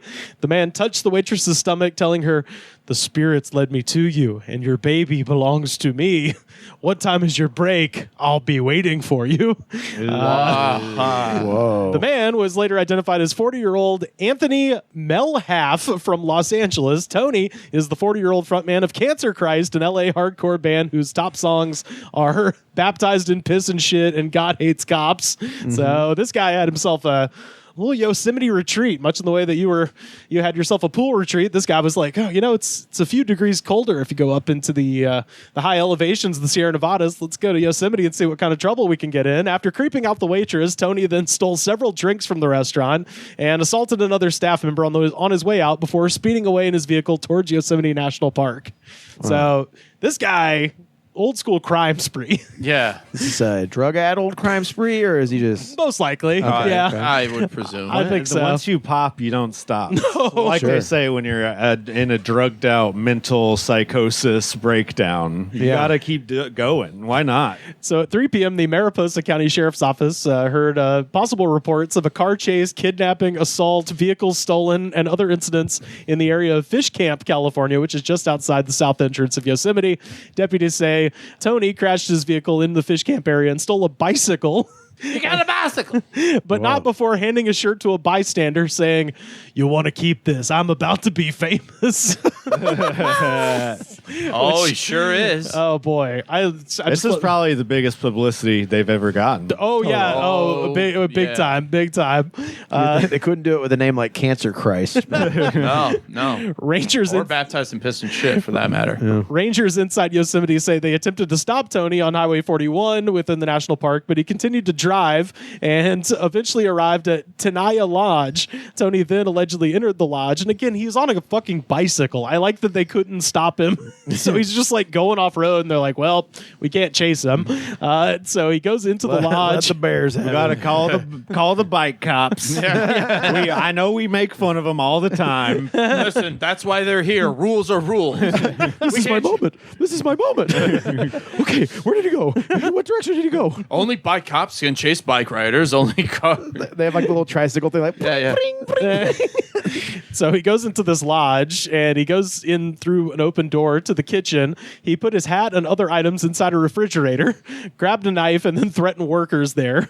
Shit. So deputies then say he went out of the kitchen and waded into the creek out back, where he took off his pants and entered the clubhouse wearing only his underwear. He then started vandalizing the clubhouse, took the store manager's car keys, and attempted to kidnap the store manager, but the manager was able to escape. So there's people like eating dinner in this lodge, and then just this insane man. And if you see him, large man, gigantic fucking beard. So terrifying. Just comes in with a knife, just like, I'm going to be famous. Deputies See my bike?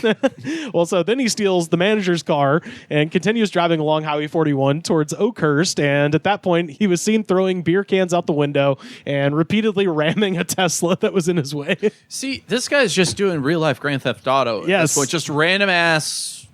Mayhem. So he crashed into a fence and was taken into custody. He apparently assaulted some cops at the hospital and has been booked for, let's see if I'm reading this correctly, every crime. So, but I read that and I was like, okay, what happened? So if he left the innocent people out of it, then great promotion. He's taking it to court. The judge is like, it says here you're being charged with every crime. Yeah. All of them.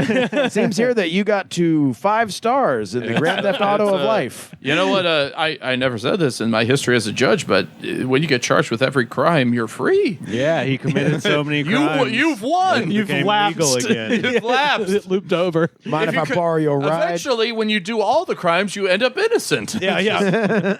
We didn't make a triple digit on the crime counter, so if you get to 100, it just loops zeroes back out. to 0. Yeah. We've been keeping the clicker in the clicker. Yeah, they click it in the cop car. It's like those old school Coca-Cola scoreboards before basketball games ever went over 100 points. Yeah. I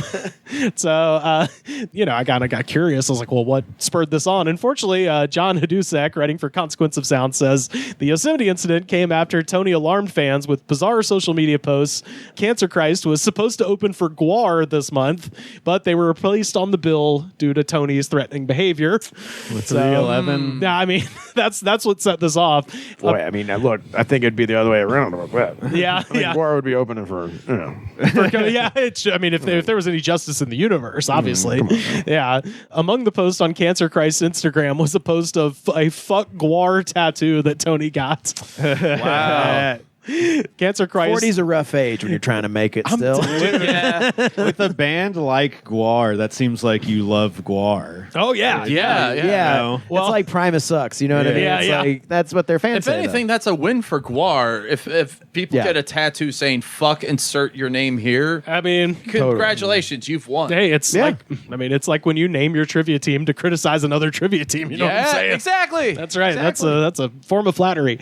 That's what you're aiming aiming for, Rivers. You're aiming for someone to tattoo. If they could tattoo fuck, we're going to Norms after this. We're going to Norms after this. Yeah. Also, in case he wasn't mad enough at Guar already for dropping him, earlier this year, his guitar player joined Guar's touring lineup. So Guar poached his guitar player and then kicked his ass off the tour. Good for that guitar player. So Guar is driving this man crazy. Oh, yeah. Oh, yeah. He drove him nuts. Hey, man, can you wear a foam suit uncomfortably while still playing guitar well? You're in the band. Yeah, that's right. And shout out to Wes Bowers and the Lodi News Sentinel for getting this crucial bit of context to the equation. In 2004, Tony was arrested by Lodi Police Department officers on suspicion of battery and contributing to the delinquency of minors after disrupting a wedding. According to News Sentinel archives, Tony placed a turban on his head, turned on his camcorder, and entered a private Muslim wedding party without a shirt on. Tony. Yeah. Tony. He began dancing at the party for about 15 minutes before he was asked to leave. Arriving officers saw him swinging at party guests, but he claimed he was acting in self-defense. I like how he lasted 15 minutes. That's what I'm saying. Well, yeah, because, I used to work at a wedding venue, and they required security for every wedding. Right. Yeah. Well, and that is the thing in Islamic culture is hospitality. So the fact that they weren't immediately like, fuck this dude, they were just like, okay, man, dude, can we get you some food? As long as you don't hurt anyone. I like how they called it a private wedding as opposed to a public one. Yeah. How many public? Hey, guys, have you been to a public wedding? It was Kate Middleton's wedding and Prince William. Well, yeah. So they was that public? Tony said that he was attempting to make a comedy TV show. I'm trying to do that too. So yes, yeah. All right. Yeah. I just use jokes though. And the day prior, he had ridden a scooter to a motorcycle rally as one of his bits. It's like I'm doing Jackass. It's going to be like Jackass. Yeah, straight up. But it's in 2004. It's a full 3-4 years after Jackass hit its prime. In October of 2001, Tony was Lodi High School's student body president and the captain of the football team. And that is when he was stabbed multiple times in a dispute with a teenager. Jesus. So Tony's younger brother was, he was getting fucked with, and this kid came to Tony's house to talk shit to his little brother. At that point, Tony began to fight the boy, but then the teen pulled out a knife and stabbed him 7 times in the back and stomach. God damn. Don't you hate that? He's the senior. He's the captain of the football team, so presumably pretty jack guy. And this little kid shows up and he's like, What do you want to fucking play? And then all of a sudden he's just like, no, stop, ow! Fuck. This kind of behavior is upsetting to hear from the front man of Cancer Christ. I know, right? Who would have thought? Yeah. Lodi officers arrested the boy on attempted murder charges, but Tony's father ended up kicking the boy in the head while he was handcuffed, and he also got arrested. So that's the background on this guy. So sometimes when you hear about a band like Cancer Christ, or they're like, it's just entertainment. Yeah, it's not like we're not crazy. It's just we know what we're doing. It's entertainment. It's either what happened to this guy, or it's like, my mom and dad love me. I have a 4-year degree in engineering, and this is what I did for fun, and we just extremely lucky. This is exactly what the worst case scenario. This is my you wife. would think. Here are my 4 kids. They're all creative, and they all independently walk up and they go, I love you, Dad. And he goes, I love you too, Snookums. Anyway, so about my next album, Blood Come. SA never went on a Yosemite-based crime spree. No, just a regular guy. Super cool. Yeah. Maybe in Grand Theft Auto, the game. Loves video games. Yeah. So anyway, we got to hear it one more time, I think. Sure. Yeah. Fuck It's pretty sick. It is kind of sick. This is music to do those crimes to. Yeah. Also, the album cover is pretty fucking cool. Is that Rosemary's Baby? Yeah, I think it's like a still from Rosemary's Baby, and then someone putting a crucifix like it's a crucifix gun dildo. Yeah, crucifix dildo. Oh, it's a dildo, right? Yeah. And she's sucking it off, because we have to be edgy in every aspect of this. Got to. Yeah. So anyway, that's what's happening in the hardcore music scene. I'll tell you what. Thank you, Rivers. Yeah, thank you. This has been an update from a guy who knows about hardcore music. You do. This is how you win trivia. This is how I fucking do it. You know a lot of stuff. Every goddamn time. Yosemite, your granite cliffs, how they encompass me. And I smile at old half dome, and I know that I am home. El Capitan, you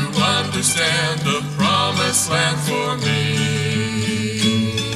Yosemite.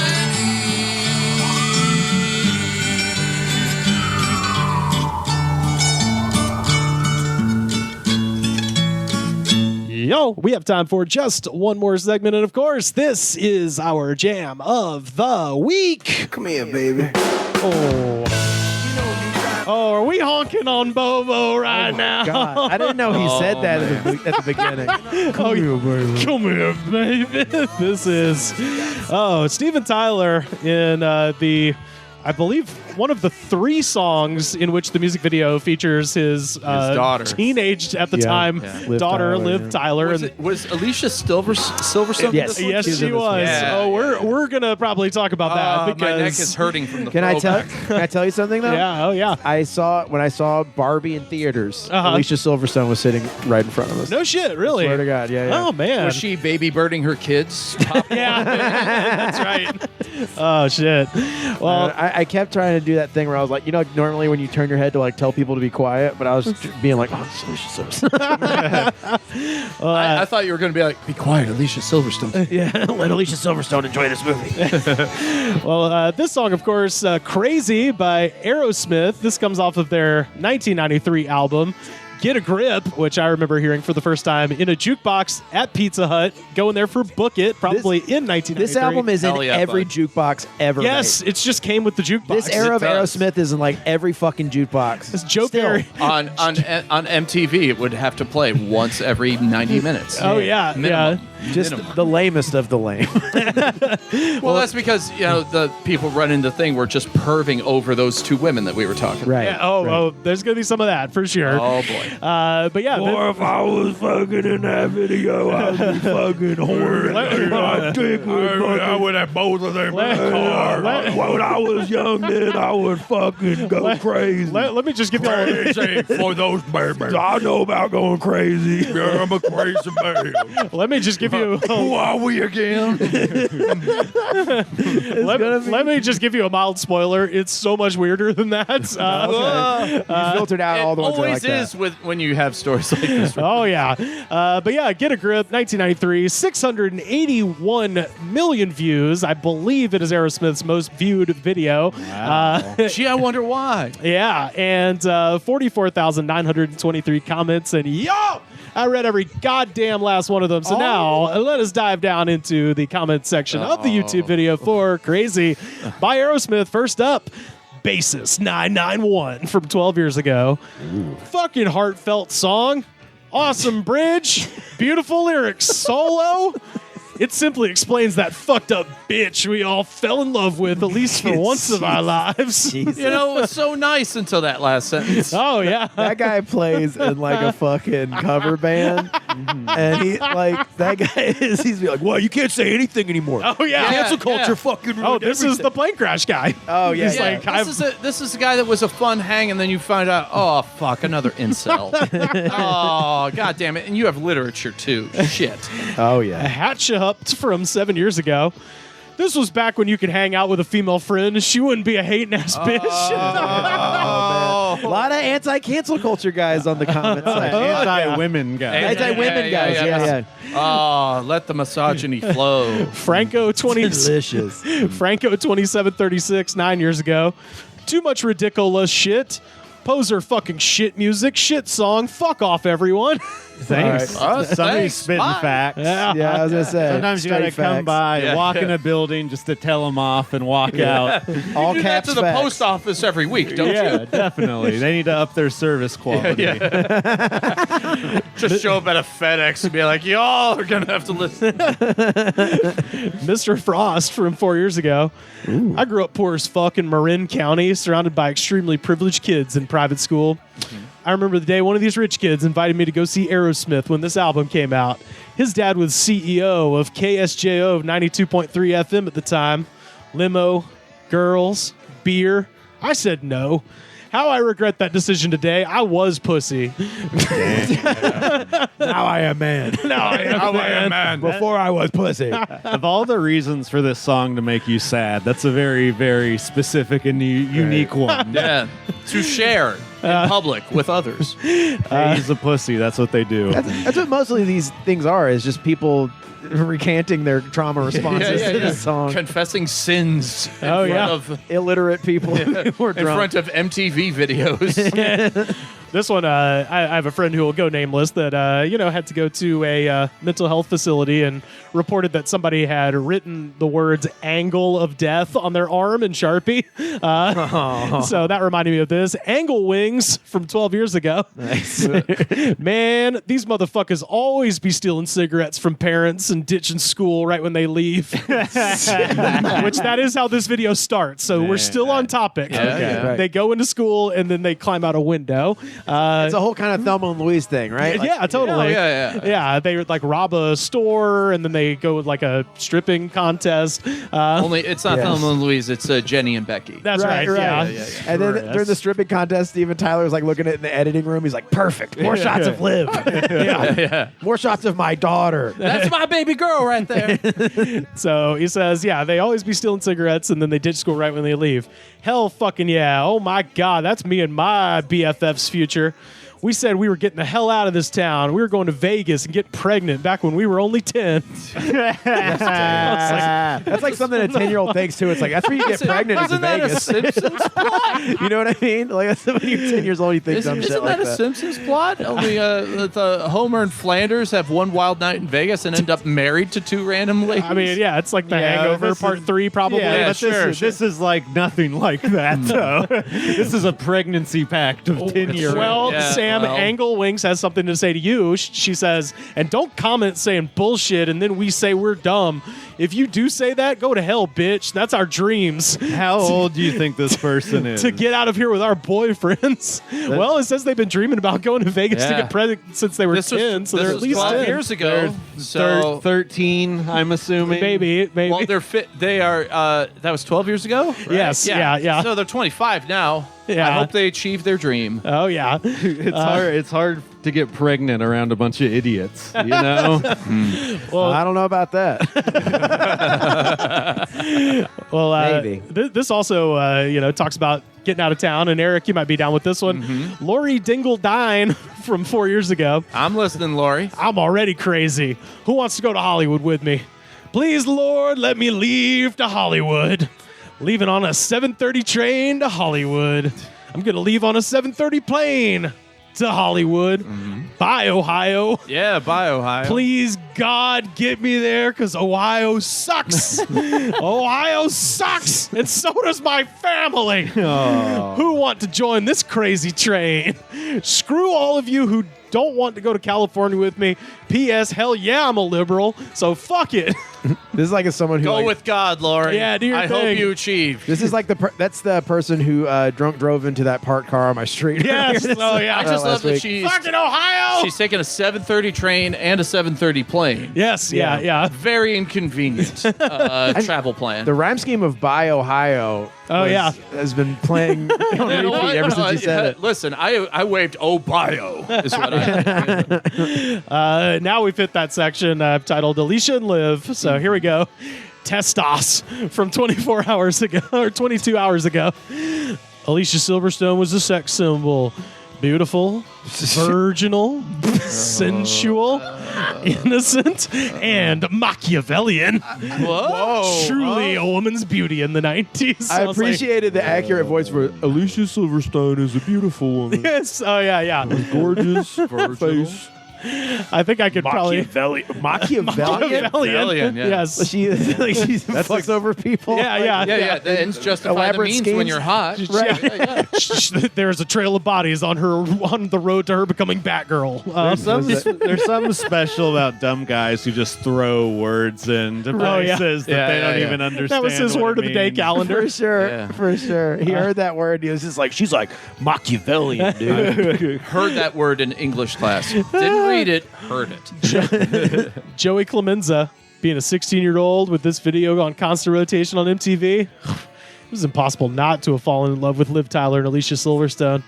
Yeah, I'm still horny about it. Shit was hard, man. Hard. hard times. Very subtle. Oh yeah, Very hard subtle. dick. Mom, get out of the living room. I'm jacking off the MTV.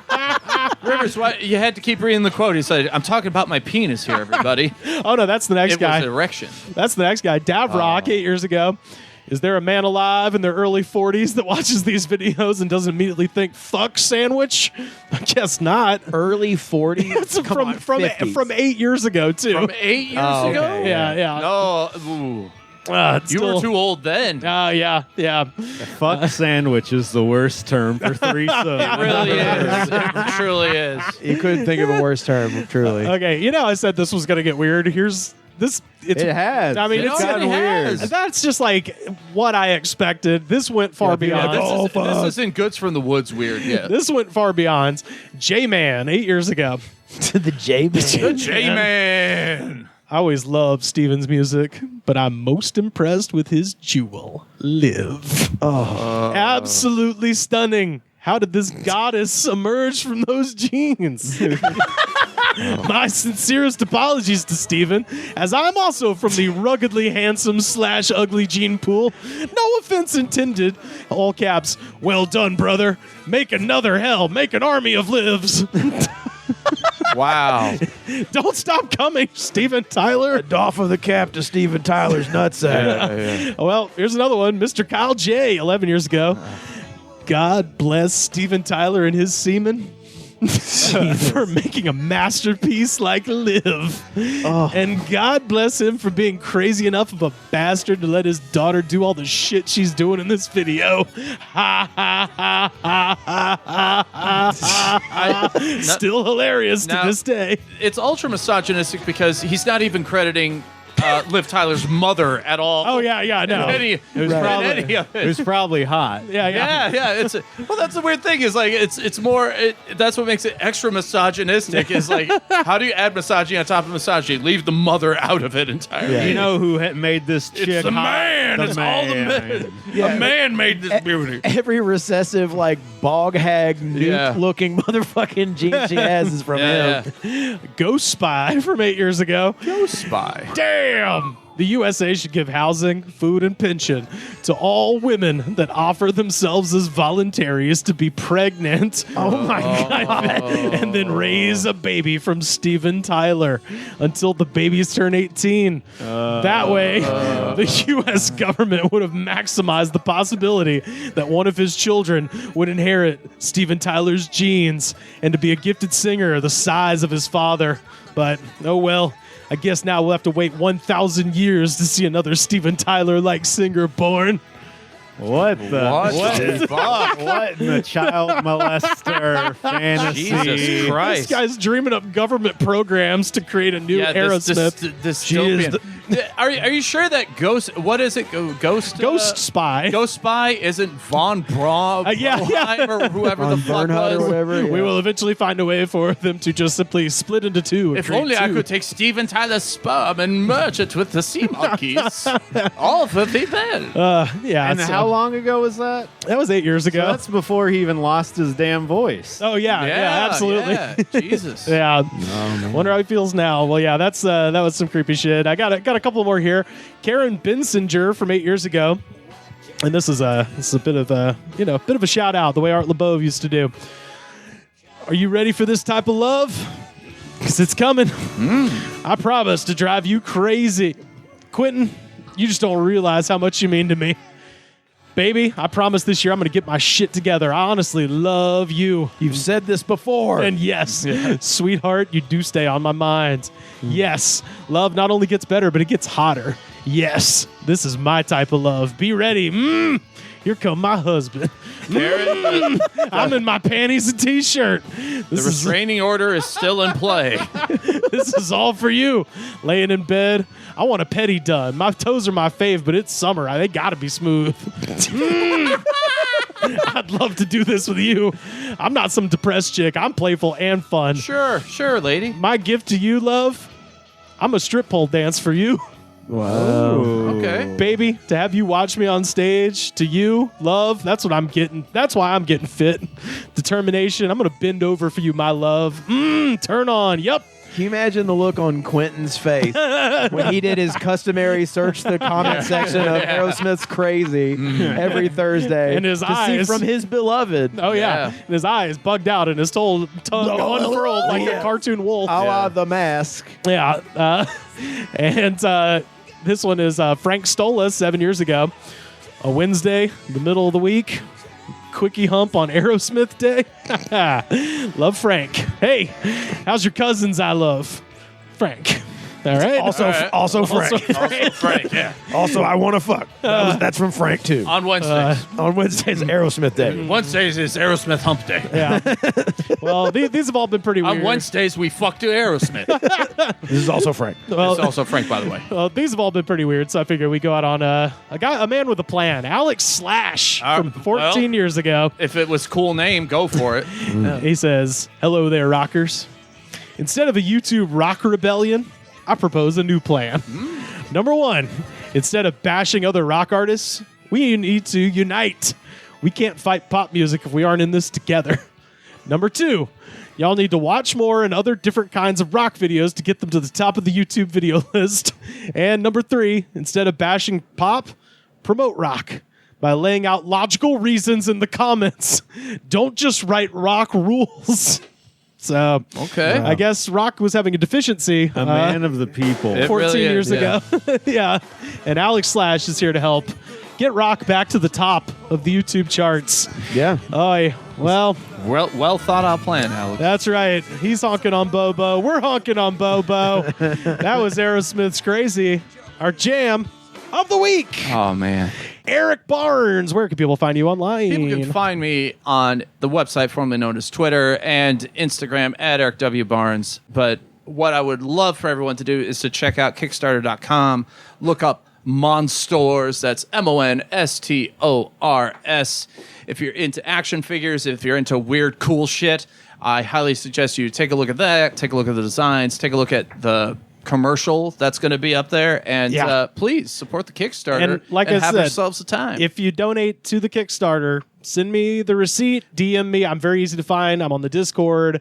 Direct message me there. I'm on, all the Instagram, everything. Just direct message me. I'm going to pick one of you, and I'll send you a Goods from the Woods t-shirt. Thank you so much, bud. ProWrestlingTees.com/TheGoodsPod, just for helping out Eric and getting that damn action figure into reality. And support Wrestling Pro Wrestling. November 1st at the Regent. November 1st at the Regent. Hell Rivers yes. and I will be calling the action. I'm so fucking stoked, It's going to be amazing. I'm so fucking stoked. Wrestling Pro Wrestling is my favorite fucking thing. And shout out to Lily. Listen to their records, man. Lily's amazing. They're dope, man. So good. Carter, where can people find you on the internet? Carter_Glasscock on Instagram. I'll be in Nashville from September 12th to 16th. If anyone wants to hook it up with a show, let me know. Yeah. But I'll probably just message people the normal way to beg for shows. All right.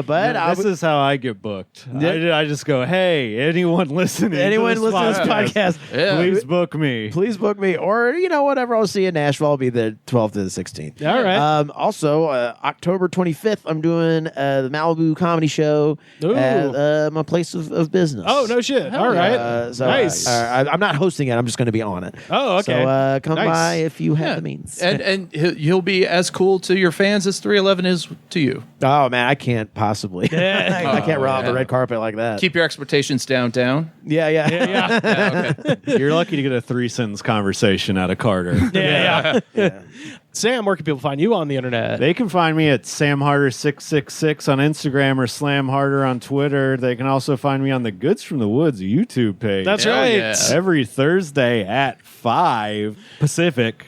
And I've been streaming, and I'm going around LA, and I was putting up stickers. And then now you have extra stickers. Yeah, but now I've been exploring. I don't want to put these up on the fucking street where they'll just get taken down. Yeah. These are going somewhere in my house or on a boat. Okay. No, this makes the cockles of my heart burst. Good thing I have a cardiologist. I mean, I could definitely just put these on the street with some good stickers. But, I got to talk to my coworker Angelo. He's good about placing stickers and whatnot. Oh, is that right? Maybe I'll put it on my phone. Okay. Yeah, there we go. You should put them on your phone. Do it. What's going on? Shout out to Angelo. He's in the Discord. And if you want some stickers, hit us up. After I was putting stickers up on stuff, people expressed interest in stickers. Yeah, well, I've got tons, and I bought them from the Sticker Mule shitheads before I knew they were shitheads. So I want to get rid of those so I can order more. So yeah, order more from a different sticker distributor. Obviously, No. yeah. No. yeah. Sticker Mule for life. Yeah. I want the shitty hot sauce. The guy who had a major emotional reaction to Trump not getting assassinated. That's right. Yeah. Find us on youtube.com/thegoodspod. You can find me on Twitter and Instagram at Rivers Langley. And the best way to support our show, head to patreon.com/thegoodspod. If you are watching this and not just listening to it, you're already supporting our show in the best way possible. Second best way to support our show, head to Apple Podcasts, rate, review, and subscribe. Show the attitude of gratitude, because if you do not have the attitude of gratitude, Daddy, you're going to be standing still for eons and eons. The Goods from the Woods was recorded and edited by me, Rivers Langley. You can find our show on Twitter at The Goods Pod. Our theme song was composed by Jonas, the Space Cowboy. This was a Brain Freeze podcast.